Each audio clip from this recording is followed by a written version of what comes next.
My name is Rhetta Collins, 35, interior designer, and the kind of woman who double-checks symmetry even in chaos. I like lines straight, edges clean, colors calm.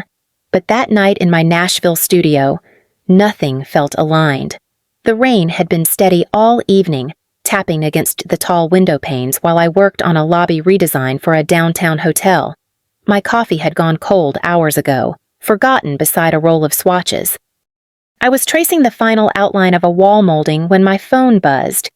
At first, I thought it was a client. Then I saw the name. Dad. The message was short.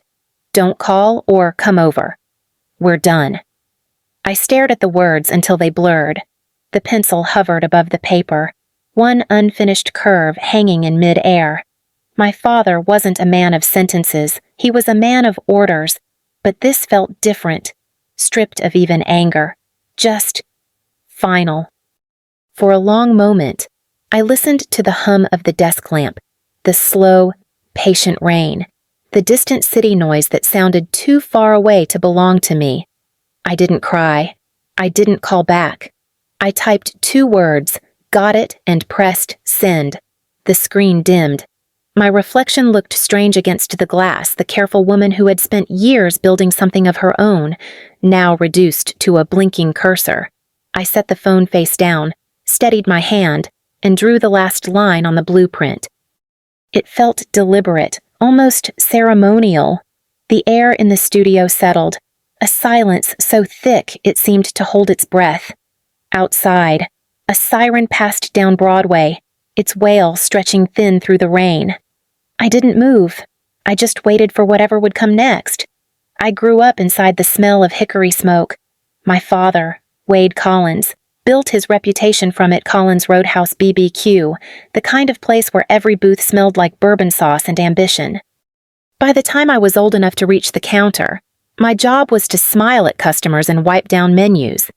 Dad didn't talk much unless he was giving instructions. Don't waste time with nonsense, he'd say, flipping brisket like scripture. My mother, Elaine, kept the books in a narrow back office that smelled of old receipts and lemon cleaner. She spoke in half sentences, mostly to keep peace. My brother Cody was 4 years younger and golden from the start. Dad called him the future of the brand. The apron never hung heavy on him. He wore it like armor.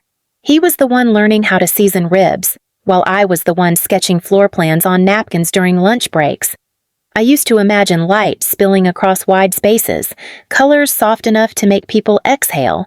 But when I talked about studying design, Dad laughed. You don't build a life on decorating, he said. You build it on work that feeds people. Mom didn't disagree. She just pressed her lips together and moved another stack of invoices. When I turned 17, a letter arrived from a design program in Atlanta, acceptance and partial scholarship. I remember standing in the kitchen holding that envelope, my hands trembling from something that wasn't fear. Dad read it, folded it in half, and said flatly, "If you're not joining the business, you're on your own."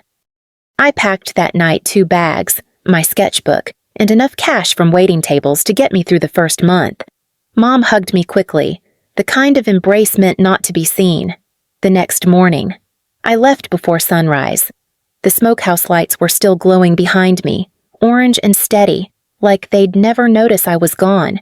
By the time I turned 30, the smell of smoke had faded from my life, replaced by the scent of varnish and paint samples.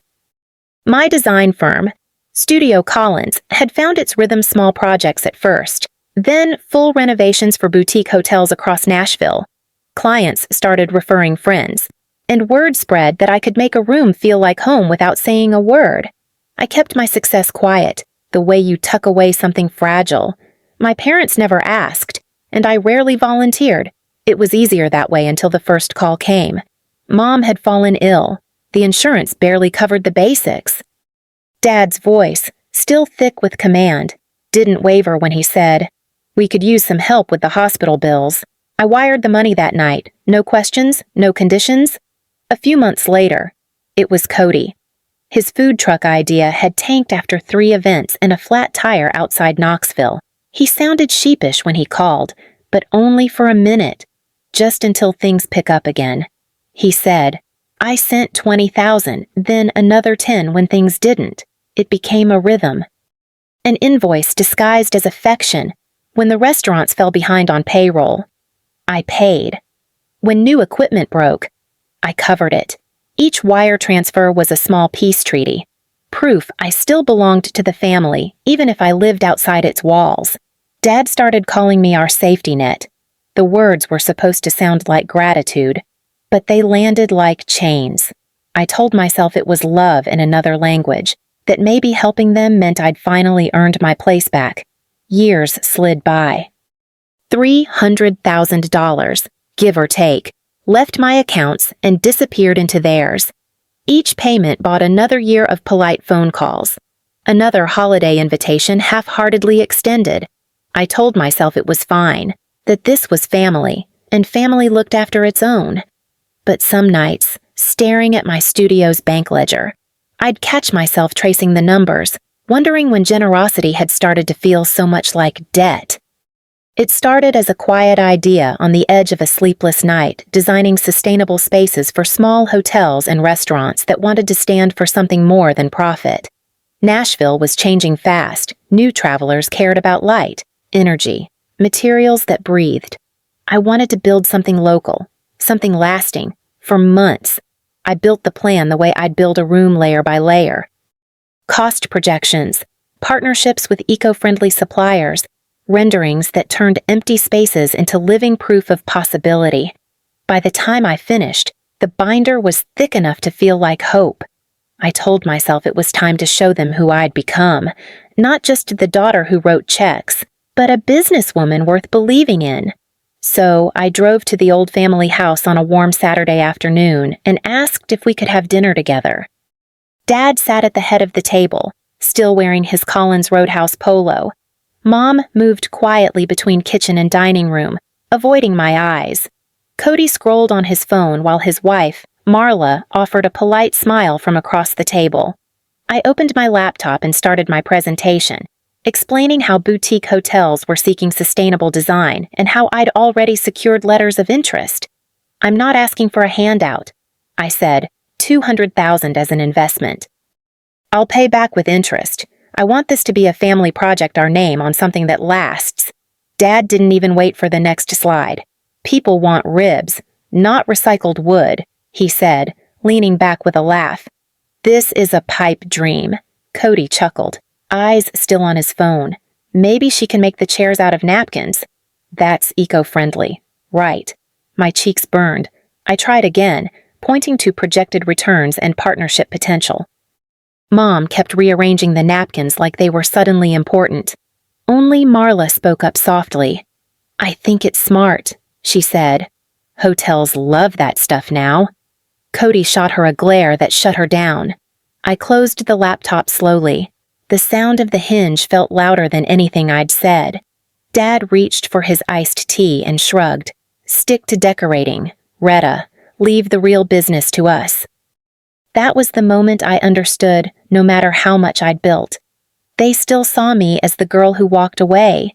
Dinner ended with the sound of silverware scraping against half-empty plates. Dad had gone to his office to take a call, and Mom busied herself in the kitchen, the rhythm of running water filling the silence. Cody stepped outside to smoke, leaving me at the table with Marla. She traced the rim of her glass, her expression distant, caught between politeness and something heavier. When I stood to gather the plates, she stopped me with a quiet, Rhetta, wait.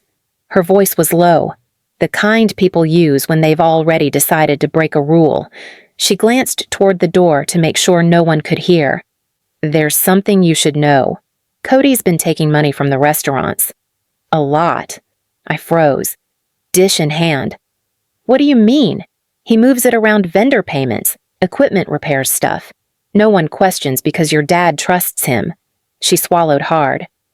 It's been going on for years. I found receipts, fake invoices. He told me to keep quiet. My first instinct was disbelief, followed by the kind of sinking that feels like falling without moving. I'd spent years bailing them out, keeping those restaurants alive, and he was bleeding them dry. Why are you telling me this? I asked. Marla's eyes shimmered with guilt. Because I don't think your parents know, and I think they should. But if Cody finds out I said anything, he'll ruin me. Before I could respond, footsteps echoed down the hall. She rose quickly, collecting plates as if nothing had happened. Dad's voice carried from his office, low but firm, talking to someone about insurance renewals and property taxes. I slipped away, my pulse unsteady. As I passed the open doorway, a folder on his desk caught my eye, a thick manila file labeled Collins Family Trust. A corner of paper jutted out, dense with text and signatures. My father's name, my mother's, Cody's. My own name wasn't there. The air in the room shifted, heavy with truth I hadn't asked for. I stood there long enough to hear Dad say, "He's the only one who's earned it," before I stepped back into the hall. Outside, the night smelled like rain and charcoal. Marla was standing by her car, arms crossed, her face pale in the porch light. She didn't say a word as I walked past, but the look she gave me said everything. I drove home in silence, the hum of the tires louder than my thoughts, the words "the only one who's earned it" replaying with every turn. The text arrived just after 8 the next morning, the kind of hour when everything should still feel calm. My phone buzzed on the counter as I poured coffee, and for a moment I thought it was Marla, maybe regretting what she'd told me. But it wasn't. "Don't call or come over. We're done." Dad's words glowed against the white screen, almost identical to the ones I'd received months earlier, but heavier now, final in a way that felt deliberate. There was no fight, no explanation, just dismissal. I didn't reply. I didn't need to. The night before, I'd seen the trust document with my own eyes. My place in their world had been erased long before the text arrived. I sat down at my desk, the one I'd bought secondhand when I first started my firm, and opened my laptop. The cursor blinked, patient and expectant. I pulled up every recurring transfer I'd set up over the years, the automatic payments for Mom's prescriptions, the bank account linked to the restaurant payroll, the monthly deposits that kept their lights on when they couldn't. One by one, I ended them. Each click felt like cutting a cord confirmation screens. Polite system prompts asking if I was sure. I was. Then came the emails. To the hospital billing office, I wrote, "Please transfer all invoices for Elaine Collins directly to patient responsibility, effective immediately." To the equipment supplier, "The Collins account will no longer be covered under my guarantee." To their accountant, "Kindly remove me as co-signer on all business-related loans." No drama, no explanation, just clean closure. By noon, it was done. My inbox filled with automated confirmations and brief replies. Understood. Processed. Thank you for the update. The language of detachment. When I closed my laptop, the quiet that followed wasn't peaceful. It felt hollow, like the moment after a sharp sound fades. I set my phone face down and watched sunlight creep across the floor, warming the wood I'd refinished myself years ago. I thought of every bill I'd paid, every late-night wire sent in the name of love, and realized how much of me had been spent in those transfers. This time, there was nothing left to send.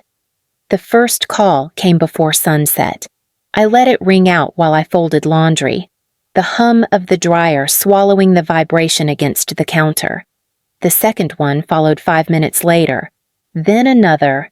By the time night fell, the calls blurred into a single sound. My father's persistence turned mechanical. By 10, I stopped checking. The phone lit up every few minutes, a small square of light in the dark apartment. I muted it, though the glow still caught the corner of my eye like a pulse. At 11:30, I gave in and pressed play on the first voicemail.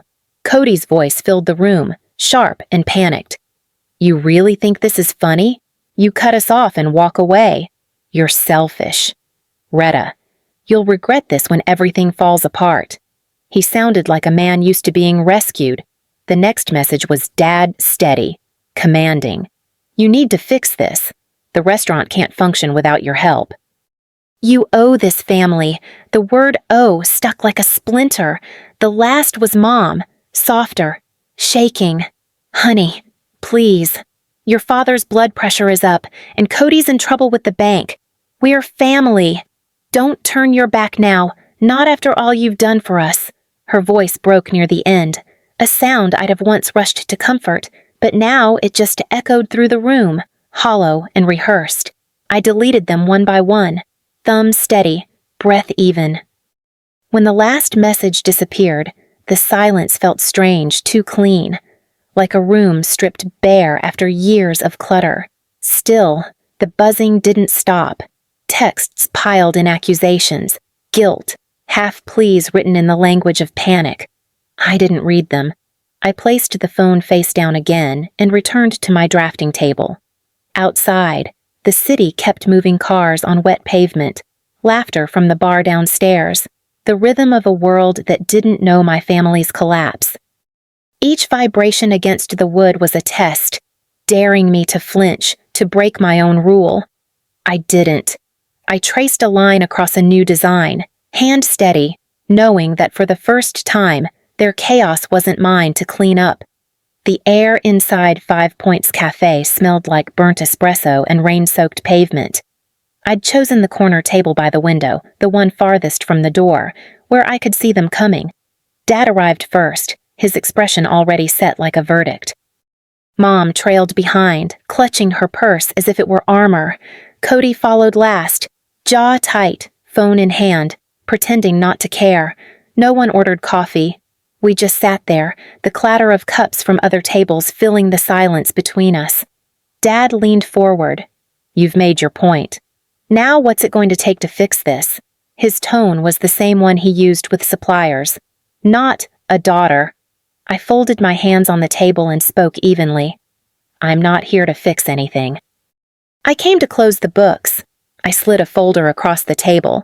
Inside were copies of transfers, bank statements, and emails, every dollar I'd wired over the years, every expense I'd covered.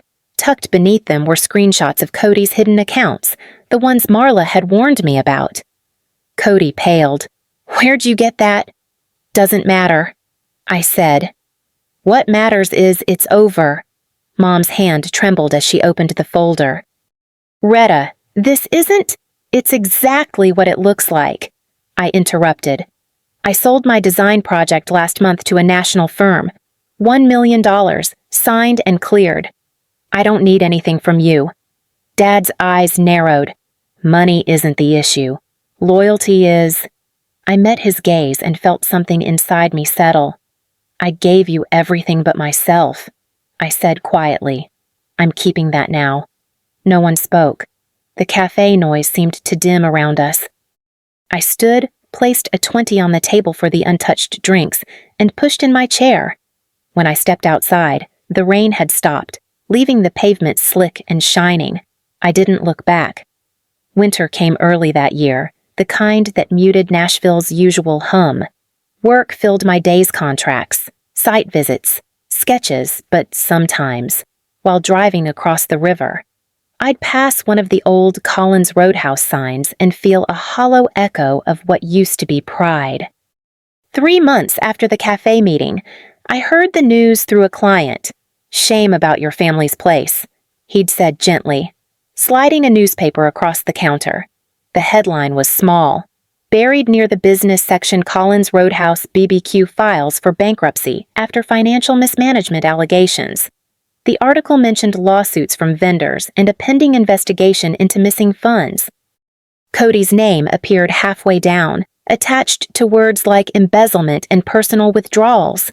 I folded the paper before I finished reading.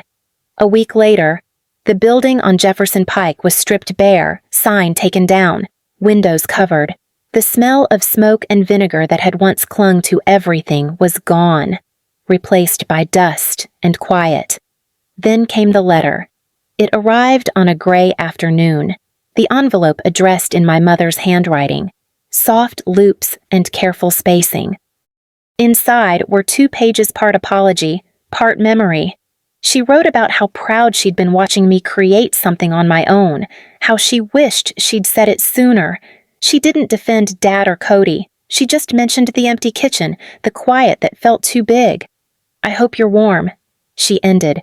"Your father still won't talk about you, but he keeps your old drawings in the office. I read it once, twice, then folded it neatly and slid it into the bottom drawer of my desk. I didn't cry." The words felt like the closing of a door, soft, final, and necessary. Outside, the air smelled of rain and wood smoke, faint and far away, like something already gone. A year can stretch or vanish depending on what you let go of. Mine slipped quietly by, marked less by birthdays or holidays than by the rhythm of building something that finally felt like mine. My firm had grown faster than I expected. What started as a single rented studio now filled 2 floors of a renovated brick building along the Cumberland River. Mornings began with sunlight spilling over the water and the hum of my team sketching, measuring, arguing softly about color palettes. I loved the noise of it, the sound of creation instead of conflict. Some days, I still worked late, staying after everyone left, music low, the city's reflection moving gently against the windows. That was when I noticed the small frame on the corner of my drafting board. Inside it, under glass, was a printout of that text from my father. "Don't call or come over. We're done." I'd almost deleted it once, but something stopped me. I framed it instead, not as bitterness, but as proof that endings can be beginnings if you survive them long enough. Sometimes, when the office is quiet and the air smells faintly of cedar and ink, I look at those words and feel the same stillness I did that first night in my studio, only now it doesn't ache. It steadies me. I brush a hand across the frame and whisper the same 2 words I sent back then, soft enough that no one can hear. Got it. Outside, the river moves slow and certain, carrying everything forward debris, light, the things we release. I watch until it fades into dusk, the water folding into itself like memory, peaceful, inevitable, free.